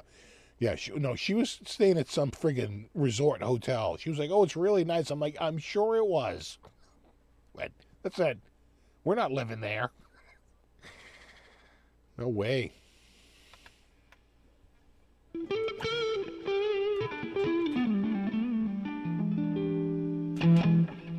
Now, we would be better to sort of cash out by because we're so close to Boston and moving more out.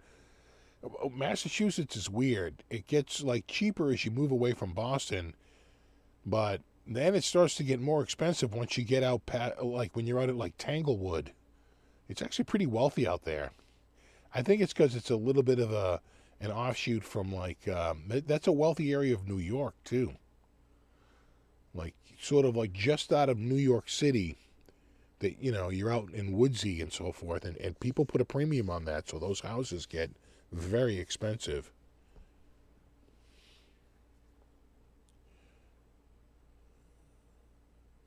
One road and 1,000 roundabouts. Oh my God.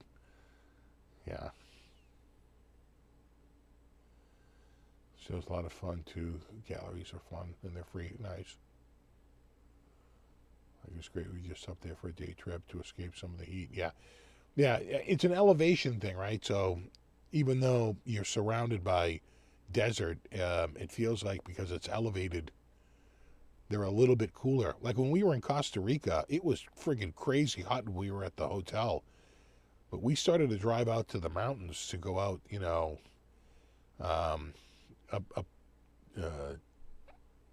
up to like the rainforest, and this like rainforest hike.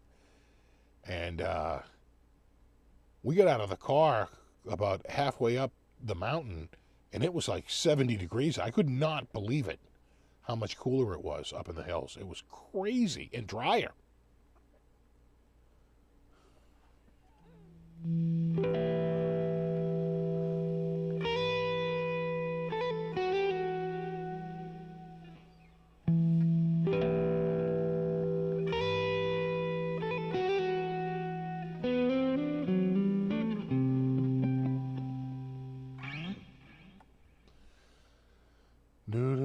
Moved to Northampton. Yeah, see, I think that's where, like Adams, Northampton, Lenox, right? Kind of expensive. Sneaky expensive out there. You got to be somewhere like north of Springfield or like south of Vermont. I know a dude who lived in like Royalston. And Royalston is considered actually one of the best places in the state to see the stars, because you have to drive for miles before you get to anything that's even remotely well lit. So it seems pretty nice. Yeah, no Costco and Flag, but at least they have an In-N-Out. Yeah, that's nice.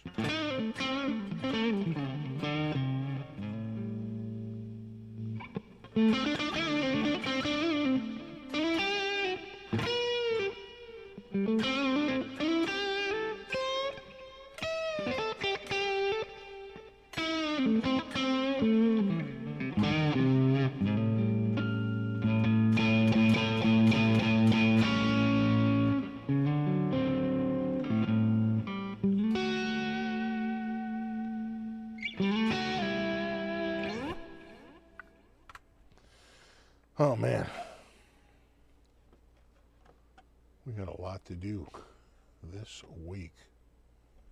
Trying to think if I have a second video coming out this week. I'm not sure. I'll tell you this much. May and June tend to be a little quieter on YouTube.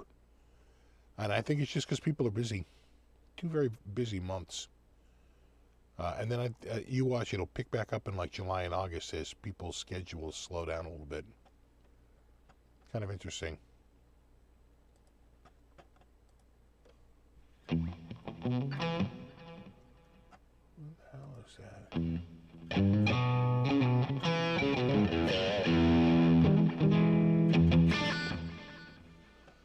Do-do-dee. Do-do-dee. Da-do-do-do. Ba-da-ba-da-beep beep.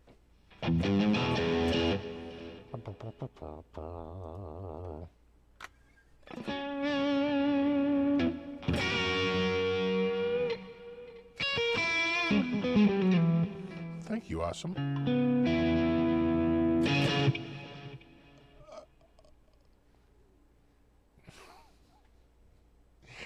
Oh, that's it. That'd be like a awesome chat feed.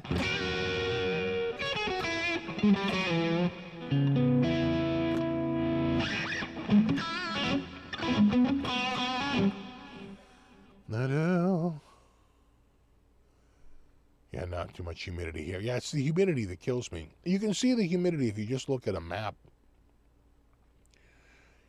You can see the humidity go away right around the Mississippi River.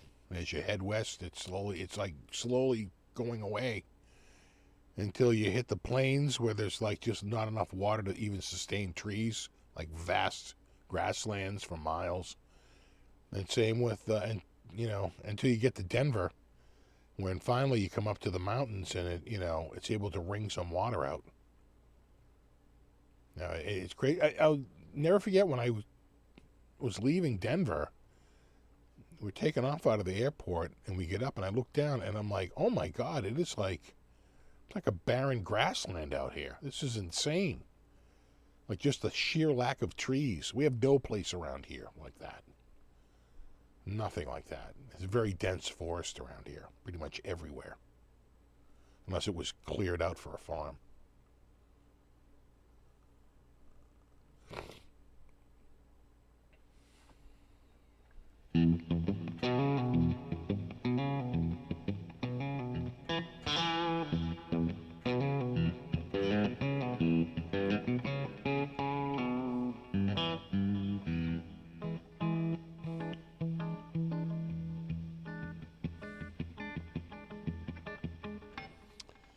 Arid climate in Denver, absolutely. Yeah. That's what I need. I need a little bit more arid in my life. I'm in a humid spot. No, you rock, Paul. Rocky Mountain High in Colorado. Well, thank you, James, for awesome chat feed. Cheers. Happy Gatherers Day. Thank you. Thank you. Hunter-gatherers.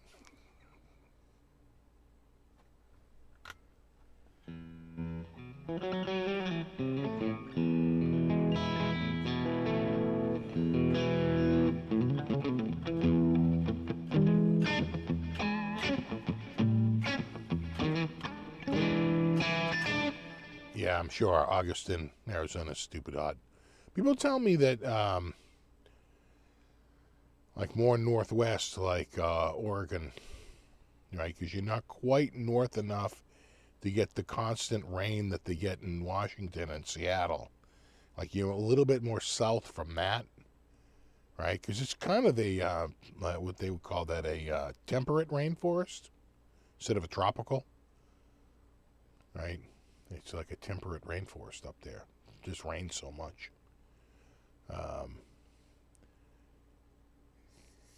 I don't think I could deal with that either.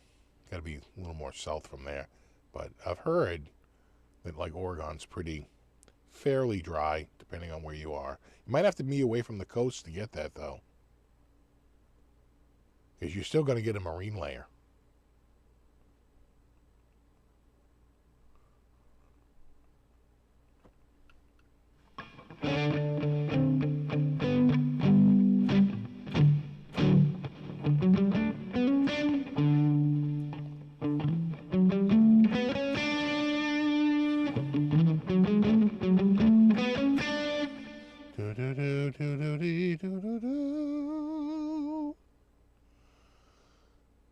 Yeah, pretty much Kansas West into the eastern Colorado. It's just nothing but grasslands, yeah. No, it's crazy. Big prairie.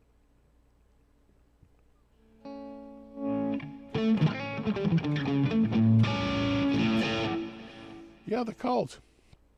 I actually saw a little bit of footage from the Cult fairly recently. I have to say they sounded pretty damn good. They hadn't lost a step. I thought they sounded fantastic.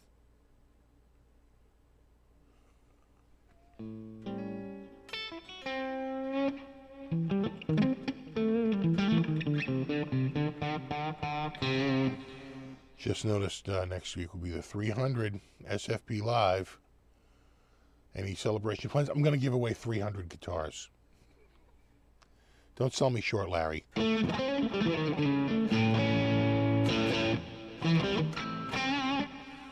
Do you have a marine layer where you're at? We don't get it very often, but Speaker will remember when we went to go see Buckethead, a marine layer had rolled in. We got off the friggin' train, and you could see your breath.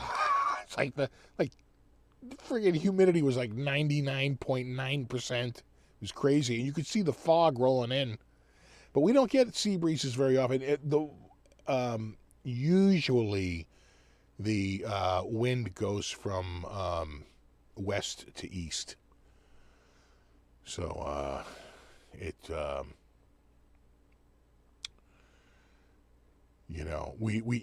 the conditions have to be just right to get an onshore flow when you're on the East Coast. Exactly, 300. It's the 300s.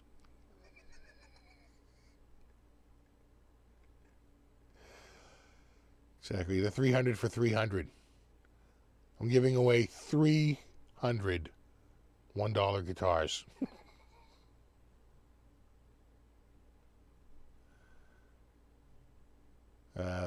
Cult's great. Saw them live in Seattle. Same concert, Metallica filmed in Seattle on 89-inch.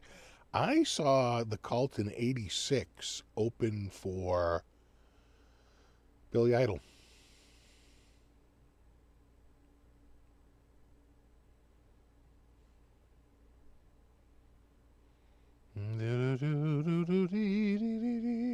Yep, we're giving away 300 kittens.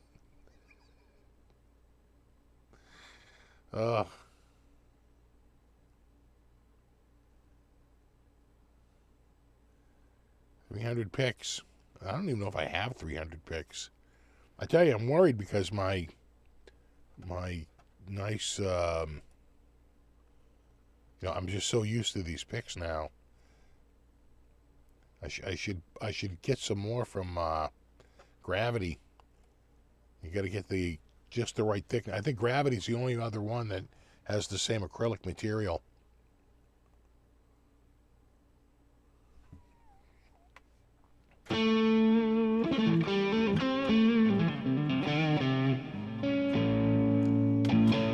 Great Woods. I want to say it was Worcester. Worcester's really good city. Worcester's got hills. The Worcester Hills.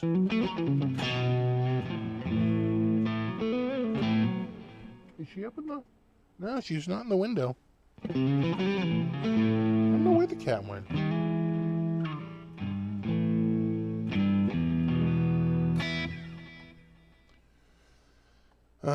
No, you can get them from Gravity, and they're a few dollars a pick, and probably cheaper if you get a little bit of a bulk going on.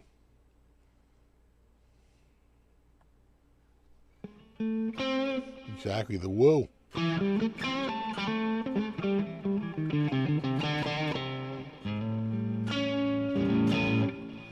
do you have a classical guitar? I'm getting one for Father's Day. Oh, nice. You know, I don't have a straight classical, now that I think about it. I used to have one, too. But I sold it. I had a Fender Concert Classic, but, you know, the reason why I sold it was because I probably just wasn't playing it all that much. You know? And, what? What, crybaby? What, you crybaby?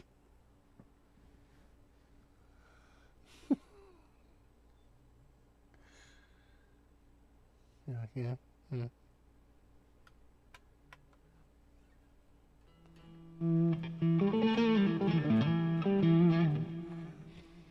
But I'd have to get the 3 mil. I like the 3mm picks. I'm not crazy about the thinner picks, the 1.5 or the 2s.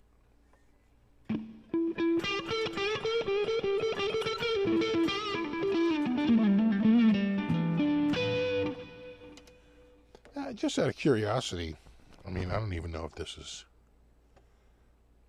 There might be 1 or 2. Just thinking. I wonder, can I go to guitars? Classical and nylon guitars. Geez, a lot of Ibanez. But I guess if it was the classical, it would be Ibanez now, wouldn't it? Is there such a thing? Oh my God, there is. Oh wow. I did not know this. They have Ovation classicals. Interesting. Oh yeah. Now is that Ovation or is it Celebrity? Oh, it's Ovation. Interesting.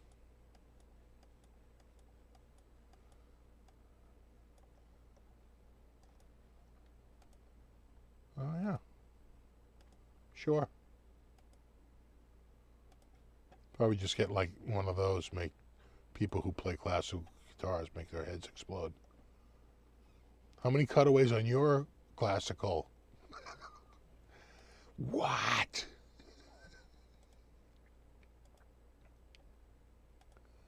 A cutaway on a oh, that comes with a case too. I tell you, it's been a disturbing trend of no cases with Guitar Center.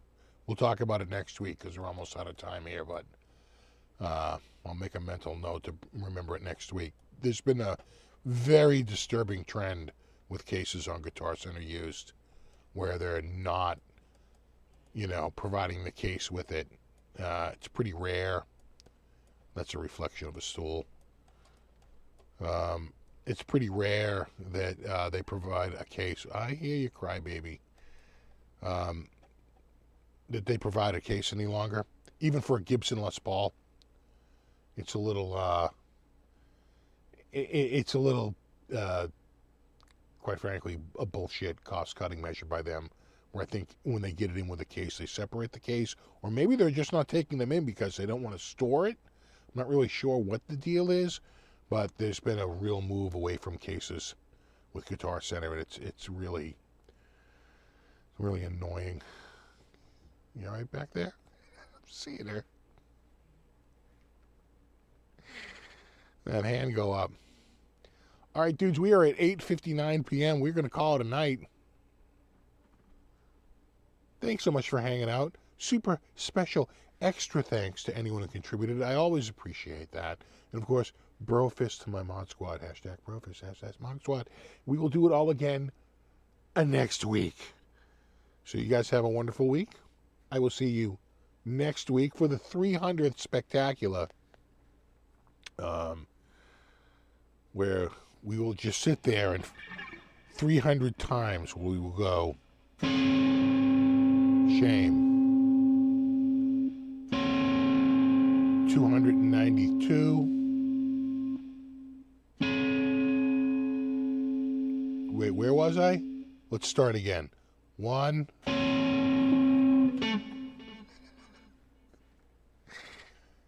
We'll do it all again in a week. You guys have a wonderful week. And then I'll see you next week. All right. No. You rock. All right. I'm off. Upstairs. I think they just brought home food. And I'm hungry. Sure. And remind me next week to talk about all the masonry work I've done. I didn't even get into my masonry work this week. Too many guitar-related things happening this week. I couldn't remember my masonry. Anyway. No, you rock. Have a wonderful week. I'll see you next week. And there you go. And check out Monday's Guitar of the Week. It's awesome.